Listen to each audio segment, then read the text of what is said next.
Hi friends, అందరికీ నమస్కారం. Friends, మన ఇంట్లో ఏదైనా శుభకార్యం చేసుకున్నట్లయితే అంటే గృహప్రవేశం కానీ అంటే పెళ్లి కానీ పేరంటం కానీ ఏదైనా శుభకార్యం చేసుకుంటున్న మామిడి తోరణాలు కట్టి ఒక చిన్న బ్యానర్ కట్టామంటే అతి పెద్ద బాధ ఏంటంటే హిజ్రాలు వాళ్ళు గనక వచ్చారు అంటే గనక చాలా గొడవ గొడవ చేస్తుంటారు. అడిగినంత ఇవ్వాలంటారు, ఇవ్వకపోతే అక్కడ పరిస్థితి అత్యంత దారుణంగా ఉంటుంది. చాలా వీడియోలు కూడా వైరల్ అవుతూ ఉంటాయి. వాళ్ళతో ఎన్నో ఇబ్బందులు పడుతూ ఉంటారు. కొంతమంది దెబ్బలు తిని పోలీస్ స్టేషన్కి వెళ్ళిన ఘటనలు కూడా చాలా జరిగాయి.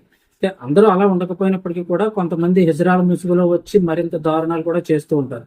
సో ఇటువంటి పరిస్థితుల్లో అయితే కనుక ఒక గ్రామం మొత్తం ఒక కీలక నిర్ణయం తీసుకుంది. మొత్తం గ్రామ పెద్దలు గ్రామస్తులందరూ కలిపి హిజ్రాలు మా గ్రామంలోకి రాకూడదు, వారిని అయితే కనుక మేము నిషేధిస్తున్నాం, మా గ్రామంలో రావడానికి లేదు అని చెప్పేసి నిర్ణయం తీసుకున్నారు.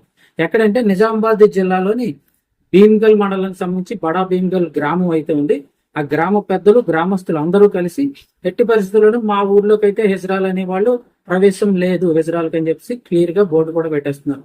ఎందుకంటే వారి యొక్క ఆగడాలు కానీ అసాంఘిక కార్యకలాపాలు కానీ శృతి మించిపోతున్నాయని గ్రామస్తులు ఆరోపిస్తున్నారు. అంతేకాకుండా హిజ్రాల్ ఊళ్ళోకి రాకూడదని, వస్తే జరిమానా, వారందరికీ కూడా జరిమానా విధిస్తామని విడిసి కమిటీ, ఆ గ్రామానికి సంబంధించి కమిటీ కూడా గట్టిగా నిర్ణయం తీసుకుంది. ఎవరైనా ఊళ్ళోకి వస్తే జరిమానా విధిస్తారు.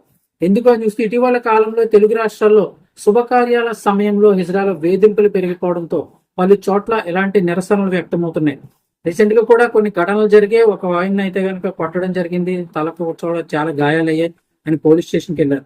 ఆ కేసు అది పెట్టడం జరిగింది. ఒకరు పెట్టిన పోలీసులు వచ్చి వాళ్ళకి చెప్పిన వాళ్ళ మాట కూడా, పోలీసుల మాట కూడా వినకుండా రెచ్చిపోయే వాళ్ళు చాలా మంది ఉన్నారు. కొంతమంది మగవారు కూడా హిజ్రాల కింద అలాంటి వేషాలు వేసుకొని పేటరేగిపోయే వాళ్ళు కూడా చాలా వీడియోలు వస్తూ ఉన్నాయి. సో ఇటువంటి పరిస్థితుల్లో ఈ గ్రామం తీసుకునే నిర్ణయాన్ని అయితే చాలా మంది అభినందిస్తారు. దీనిపై మీ అభిప్రాయం కూడా కామెంట్ సెక్షన్ లో తెలియజేయండి. అలాగే వీడియోని ఒక లైక్ చేయడం మర్చిపోండి.